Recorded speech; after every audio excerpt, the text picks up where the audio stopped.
Bonjour et bienvenue dans les podcasts de Régénère. Après 2 semaines de pause, le temps de vous proposer notre tout nouveau parcours à propos du nettoyage du corps sur notre site régénère.tv, nous reprenons notre série consacrée aux dents, à leur imposture et surtout à leur régénération naturelle. On approche de la fin de cette série, mais plusieurs sujets majeurs nous attendent encore. Il y a au moins 3 épisodes supplémentaires, dont celui d'aujourd'hui qui est un vrai pilier. Le thème central de ce 5e épisode, c'est le célèbre facteur X découvert par le Dr Weston Price. Un nutriment mystérieux, oublié, mais omniprésent dans les régimes des peuples ancestraux en excellente santé dentaire. Mais vous allez voir, au-delà de ce facteur X, ce podcast est aussi l'occasion d'élargir la réflexion à une question bien plus vaste et souvent négligée. Quel est le rôle des micronutriments dans la santé de nos dents ?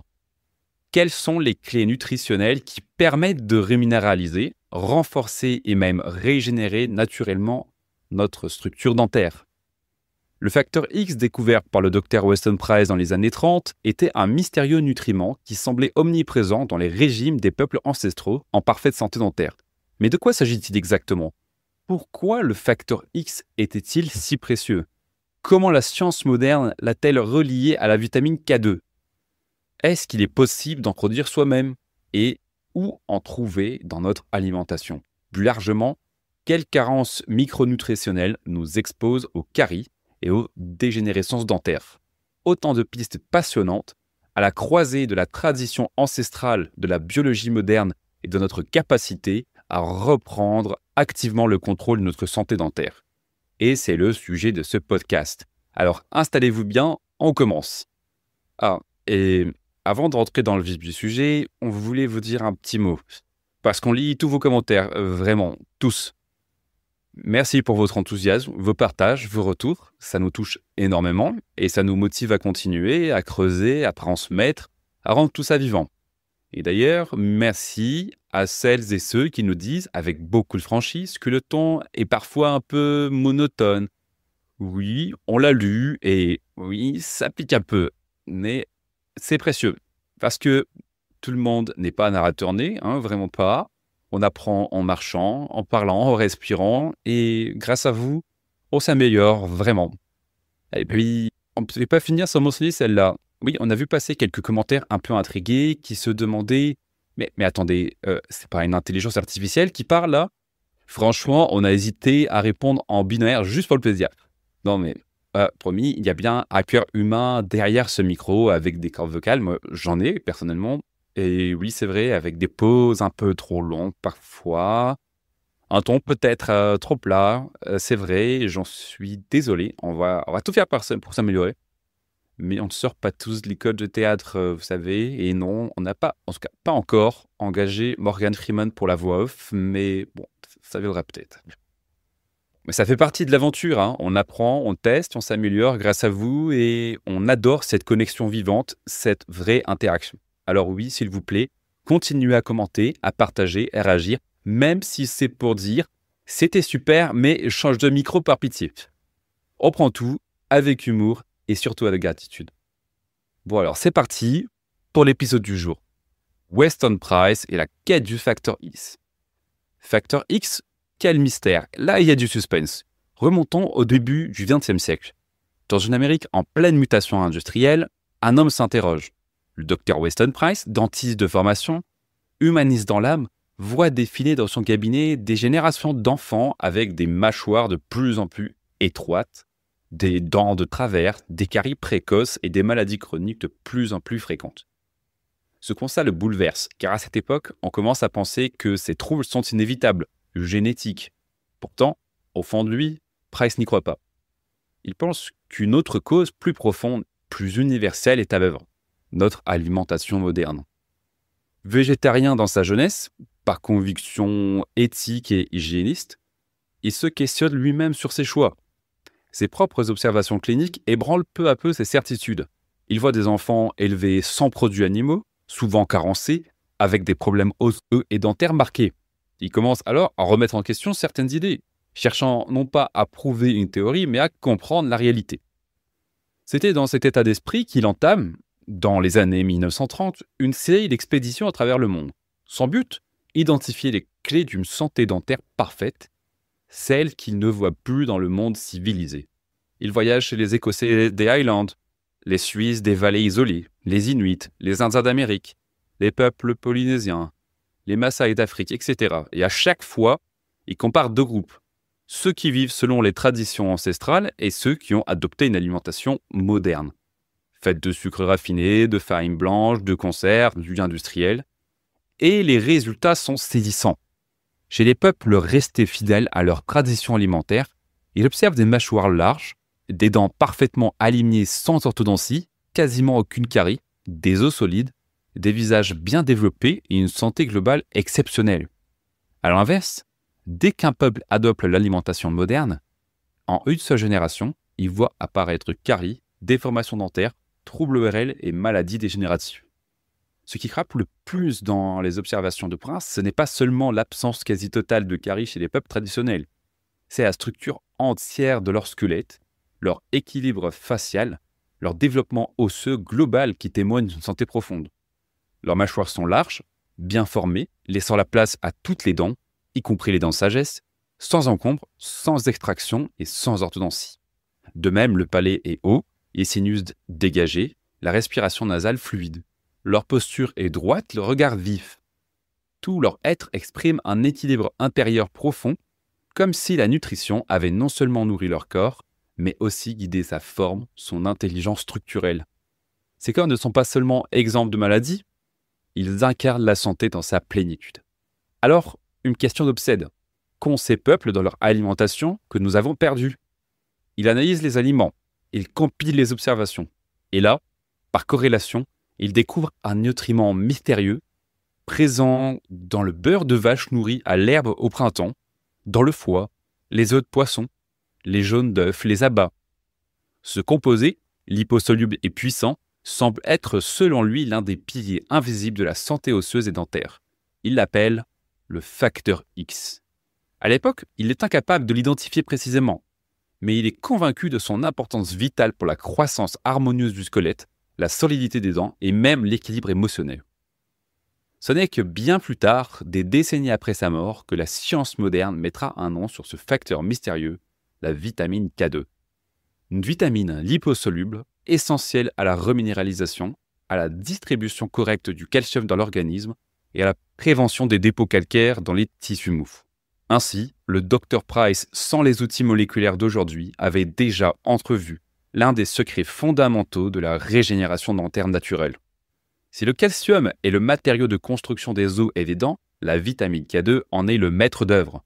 Sans elle, impossible d'assurer une reminéralisation efficace et sécurisée.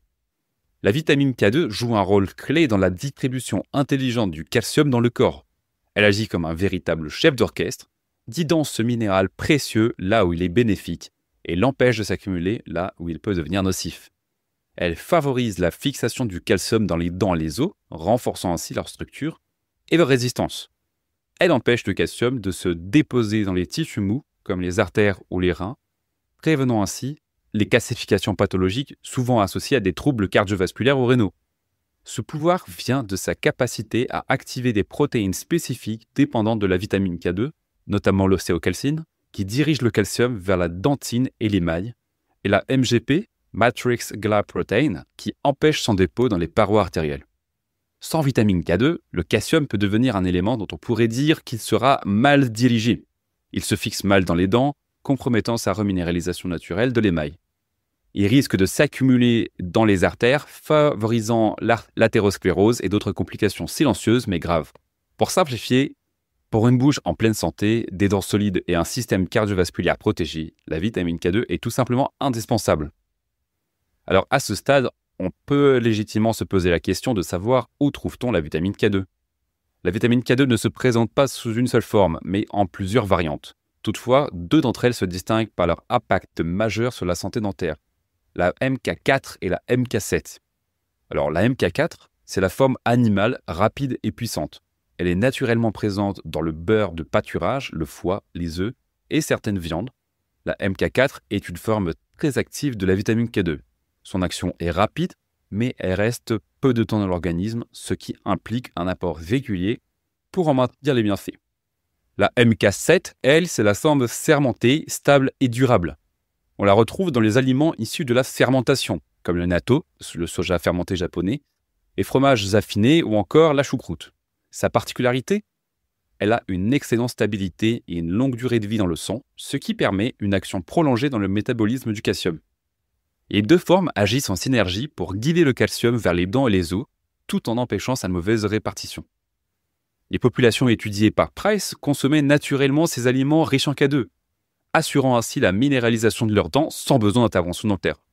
Alors on me pose souvent la question, si mon microbiote est en pleine santé, est-ce que je peux produire assez de vitamine K2 naturellement ? C'est une excellente question. Et pour y répondre, il faut d'abord comprendre un point essentiel. La vitamine K2, un peu comme la vitamine B12, dépend en partie de notre flore intestinale. Oui, certaines bactéries dans notre côlon sont capables de fabriquer de la K2, mais il y a hitch. La majorité de cette production microbienne se fait trop bas dans le tube digestif, dans une zone où l'absorption d'un nutriment est faible. Résultat, cette K2 produite reste pratiquement inutilisable. Faites exactement ce qui se passe avec la vitamine B12. Notre intestin peut en fabriquer, mais pas là où le cœur peut la récupérer. Du coup, on est obligé de la trouver dans notre alimentation ou sous forme de complément. Et c'est la même chose pour la K2. Alors oui, un microbiote équilibré, diversifié, en pleine santé, c'est une base formidable. Il soutient la digestion, la fabrication de certains nutriments, il régule l'immunité et nous protège. Mais même avec un microbiote optimal, la quantité de K2 produite naturellement reste insuffisante pour couvrir nos besoins, surtout si on veut renforcer nos os, reminéraliser nos dents ou protéger notre système cardiovasculaire.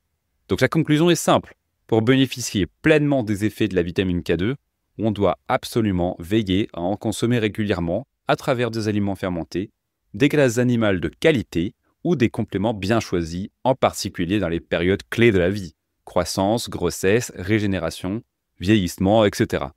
Notre corps est intelligent, mais il a besoin de nos choix pour fonctionner à son plein potentiel. Permettez-moi une petite aparté quand même, parce que je ne sais pas vous, mais moi, cette question de vitamines produites dans une zone où on ne peut pas les absorber ne me semble pas très cohérent. C'est vrai, à première vue, ça peut paraître un peu bizarre. Pourquoi est-ce que des vitamines aussi essentielles que la K2 ou la B12 sont produites là où on ne peut quasiment pas les absorber ? Eh bien, ce n'est pas une erreur de fabrication de notre corps humain. En réalité, c'est une belle démonstration d'intelligence, mais pas forcément en notre faveur. Ces vitamines sont produites par certaines bactéries du côlon, tout au fond de notre intestin. Mais le côlon, ce n'est pas du tout la zone idéale pour absorber quoi que ce soit. Alors, pourquoi là ? Eh bien parce qu'en fait, ces bactéries ne travaillent pas pour nous, elles produisent ces vitamines pour elles-mêmes, pour survivre, communiquer entre elles, maintenir l'équilibre de leur petit écosystème. Et nous là-dedans, eh bien, nous sommes des invités de ce système.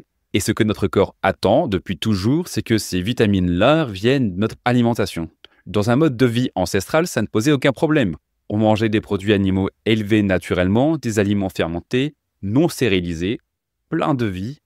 Et du coup, on avait de la K12 et de la B12 en quantité là où il fallait, au bon moment, dans le bon endroit de l'intestin. Et alors aujourd'hui, eh bien, on mange stérile, on vit sur des sols pauvres, on ne touche plus à la fermentation, ou si peu. Résultat, notre seule production interne de ces vitamines devient insuffisante, alors qu'elle n'a jamais été prévue pour prendre le relais à 100%. Ce n'est donc pas un bug de l'évolution, c'est juste une adaptation qui n'est plus alignée avec notre mode de vie moderne. Et ça, c'est un message clé. Si on veut que notre corps fonctionne comme il sait si bien le faire, il faut lui redonner ce qu'il attend naturellement. Des aliments vrais, vivants, fermentés, nourris par la terre, et non pas par les usines. Alors, on l'a vu, notre corps a deux options pour fabriquer la vitamine K2, mais elles sont loin d'être suffisantes. Premier mécanisme, certaines bactéries de notre intestin sont capables de transformer la vitamine K1, qu'on trouve dans les légumes verts comme les épinards ou le brocoli, en forme longue de K2 comme la MK7 ou la MK9. Mais comme on l'a vu, cette transformation se fait dans le côlon, là où l'absorption est minimale. Donc même si la conversion est possible, le bénéfice pour nous reste très limité. Deuxième mécanisme, notre cœur peut convertir la K1 en MK4, une forme plus active de la K2. C'est le cas dans certains organes comme le foie, le pancréas, le cerveau ou les testicules. Mais là encore, mauvaise nouvelle, Chez l'être humain, cette conversion est extrêmement inefficace. On parle de micro-quantités très loin des niveaux nécessaires pour assurer une bonne santé osseuse, dentaire ou vasculaire. Alors, quel est le résultat de tout ça? Notre production interne de vitamine K2, qu'elle soit microbienne ou enzymatique, ne suffit tout simplement pas. Si on veut profiter pleinement des bienfaits que cette vitamine, pour reminéraliser nos dents, renforcer nos os, protéger notre cœur, eh bien, il faut aller la chercher ailleurs, dans l'alimentation en priorité. Et si ce n'est pas possible ou pas assez, alors la supplémentation devient une option précieuse. Bon, nous avons beaucoup parlé de la vitamine K2 et c'est clairement une pièce maîtresse. Mais elle n'est pas la seule. On parle beaucoup de la vitamine K2 et pour cause, elle joue un rôle central dans la santé de nos dents, de nos os, de notre cœur. Mais attention, ce n'est pas une héroïne solitaire. Elle fait partie d'un orchestre complexe, celui de la micronutrition. Et si l'un des instruments joue faux, ou pire s'absente, eh bien la symphonie de la régénération dentaire ne peut tout simplement pas se jouer. Et encore une fois, la reminéralisation dentaire, ce n'est pas une pilule magique, c'est un processus finement orchestré qui repose sur l'interaction de plusieurs nutriments clés. Alors, qui accompagne la K2 dans cette partition? Eh bien la vitamine D d'abord. On en entend beaucoup parler, mais elle est souvent mal comprise. Son rôle ici, elle agit comme le portier du calcium. Elle en augmente l'absorption au niveau intestinal. Imaginez une porte fermée, sans vitamine D, même si vous mangez du calcium ou que vous en avez en réserve, il reste bloqué à l'entrée. Et la K2, eh bien, elle vient lui dire où aller. C'est un duo magique. La vitamine D ouvre les portes, la K2 donne les directions. Et ce n'est pas qu'un joli concept. Des études montrent que la synergie D plus K2 donne de bien meilleurs résultats pour les os et les dents que l'une ou l'autre prise isolément. Ensuite, la vitamine A, acteur clé de la régénération des dents, des os et de tout ce qu'on appelle les tissus durs du corps. Alors, petite précision importante parce que c'est souvent source de confusion. Quand on parle de vitamine A, on pense souvent à la bêta-carotène, la fameuse provitamine A qu'on trouve dans les carottes, la patate douce et les épinards. Mais voilà, la vraie forme de la vitamine A, c'est ce que le corps peut utiliser directement et sans transformation. C'est le rétinol. Et cette forme-là, on ne la trouve que dans des produits d'origine animale. Le foie, les œufs, le beurre de pâturage, les huiles de foie de morue. Oui, je sais. Pour les personnes qui ont fait le choix d'un régime végétarien ou végétalien, ce n'est pas une bonne nouvelle. Et je le dis avec le plus grand respect pour ces choix, souvent éthiques, écologiques ou spirituels. Mais du point de vue strictement physiologique, il faut savoir que la conversion de la bêta-carotène en rétinol est très variable selon les individus. Certains convertissent assez bien, mais chez d'autres, notamment les enfants, les personnes âgées ou les personnes épuisées ou inflammées, cette conversion peut chuter drastiquement. Résultat, malgré un régime riche en légumes colorés, on peut être en carence de vraie vitamine A active. Et c'est ce que Weston Price, dentiste et explorateur du début du XXe siècle, avait déjà observé. Il a parcouru le monde à la rencontre de plats traditionnels en excellente santé, sans caries, sans malocclusion ou sans problème osseux, et tous, sans exception, consommaient des aliments riches en vitamine A, D et K2, qu'il appelait les activateurs liposolubles. Alors que faire si on ne consomme pas ou peu de produits animaux? Eh bien déjà, s'informer avec lucidité. Il existe aujourd'hui des compléments de rétinol issus d'origine animale, comme l'huile de foie de morue, par exemple, mais aussi, pour les véganes, des solutions plus récentes à base de rétinol de synthèse, utilisables en complémentation.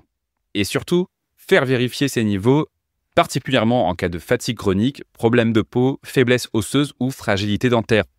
L'objectif, ce n'est pas d'imposer un modèle, mais de comprendre ce que le corps attend et de trouver un chemin qui respecte à la fois notre éthique et notre physiologie. Par ailleurs, pour revenir à nos dents, il y a la vitamine C, souvent associée dans notre imaginaire au rhume, mais elle est cruciale pour nos gencives. Pourquoi? Parce qu'elle est indispensable à la fabrication du collagène, ce tissu de soutien qui maintient nos dents bien ancrées dans l'os, qui structure la dentine et donne sa fermeté aux gencives. Une carence en vitamine C et on se retrouve avec des gencives qui saignent, qui reculent, une bouche en inflammation chronique. Et enfin, on a aussi le magnésium, souvent oublié, mais pourtant indispensable pour fixer correctement le calcium. Sans lui, le calcium peut devenir erratique, mal utilisé ou mal distribué. C'est un peu comme des briques, du ciment, mais pas d'ouvriers pour les poser au bon endroit. Le magnésium, on le trouve dans les graines, les noix, les légumes verts, Mais nos sols étant appauvris, nos besoins sont rarement couverts sans un petit coup de pouce. Alors vous l'avez compris, la vitamine K2, c'est le chef d'orchestre de la reminéralisation, mais elle a besoin de ses musiciens. C'est la synergie entre ces micronutriments qui permet au corps d'entrer dans un véritable processus de régénération. Et c'est là que la magie opère. Quand la D ouvre les portes, que la K2 dirige le calcium, que la A construit, que la C renforce le tissu et que le magnésium harmonise tout ça. Alors, oui, le corps peut réparer, reconstruire et régénérer. Ce n'est pas une stratégie isolée, c'est un art de vivre, une écologie intérieure. Alors maintenant que vous connaissez les grands acteurs de la reminéralisation dentaire, la vraie question c'est comment intégrer tout cela concrètement dans votre quotidien sans transformer votre cuisine en laboratoire. Eh bien, bonne nouvelle, il n'est pas nécessaire de recourir à une armée de compléments alimentaires. Il suffit de revenir à une alimentation vivante, simple, naturelle et profondément nourrissante. Commençons par la vitamine K2. Dans une approche hygiéniste, proche du cru, vous allez naturellement privilégier les formes les plus pures et vivantes issues d'alimentation fermentée ou peu transformée. Les champions incontestés, ce sont les produits fermentés. Les choux fermentés maison, comme une choucroute crue non pasteurisée. Également les choux fermentés, faits maison c'est encore mieux. Et d'ailleurs, mon petit doigt me dit que sous peu, sur le site régénère.tv, vous allez avoir un tout nouveau parcours consacré à l'alimentation, avec un focus sur la réalisation de délicieux fromages végétaux fermentés maison. Vous pouvez aussi utiliser certains fromages affinés au lait cru, comme le comté, le gouda vieux ou le brie affiné, en tout cas si vous tolérez un peu de produits laitiers.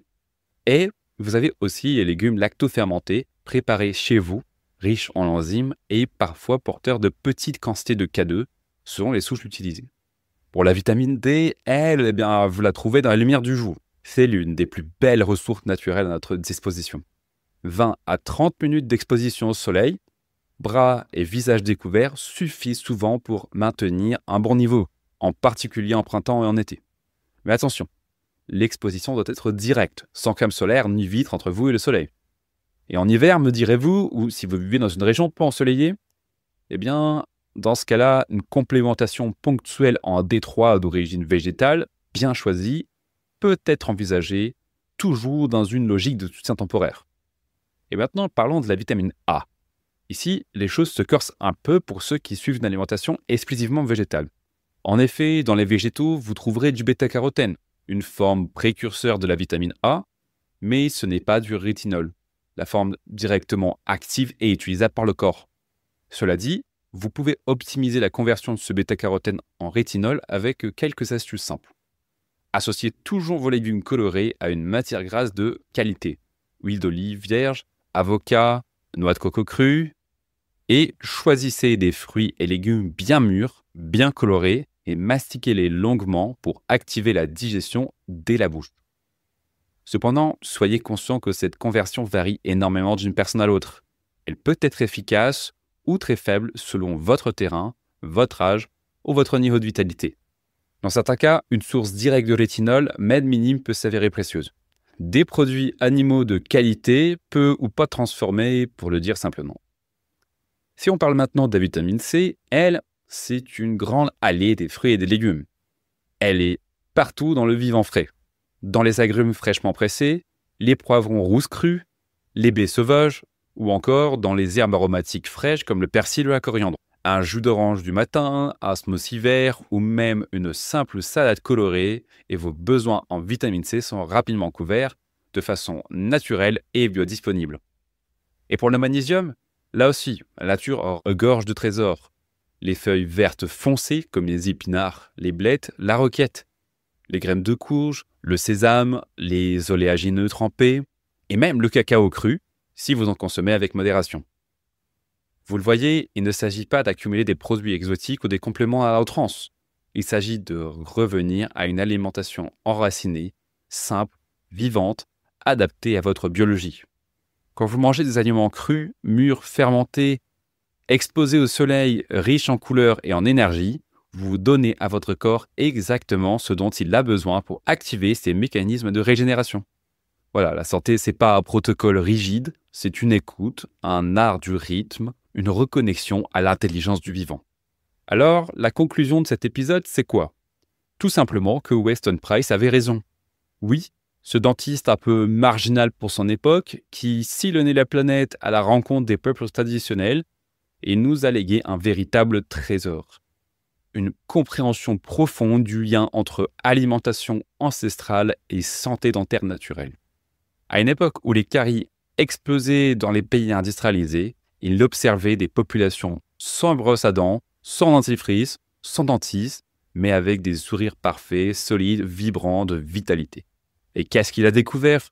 Que ces peuples consommaient tous des aliments riches en vitamines A, D, K2 et en minéraux biodisponibles. Également que leur alimentation était vivante, enracinée, locale et non raffinée, et que c'est cette richesse nutritionnelle qui leur permettait de conserver une dentition impeccable, sans effort apparent. Aujourd'hui, la science moderne valide ces intuitions. On sait maintenant que la vitamine K2 est une clé majeure de la minéralisation osseuse et dentaire, et qu'en l'absence de ces nutriments essentiels, le corps ne peut tout simplement pas régénérer. Alors oui, nous avons le pouvoir de préserver nos dents naturellement.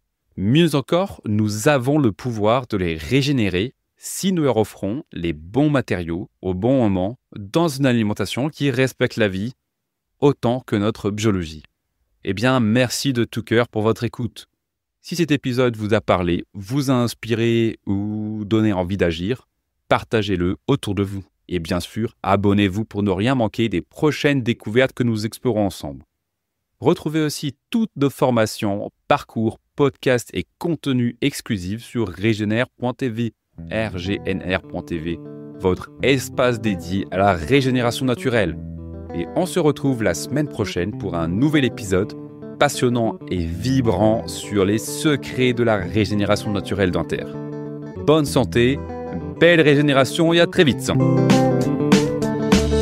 Paciencia y arte, arte y paciencia, sueños para darle sentido a nuestra existencia. Arte y paciencia, paciencia y arte, cuanto más lejos apuntes más conseguirás llevarte. El mundo es así, la vida es dura, esto no es Bambi, van viniendo más putadas, van viniendo hasta que cambia. Cerrado en la esfera de un reloj esperando, me quedé pensando en ti y acabé perdiendo el tiempo. Olvídate de lágrimas derramadas por un desliz, escribe en páginas una razón para ser feliz. Al fin y al cabo somos el tiempo que nos queda, no voy a jugarme la vida solo porque otros quieran ver. He visto cosas que ni se imaginan, cuando la peña critica me la pica, lo que opinan que me importa a mí, lo que piensen los demás, y si más de lo que nadie pudo imaginar jamás. Sí.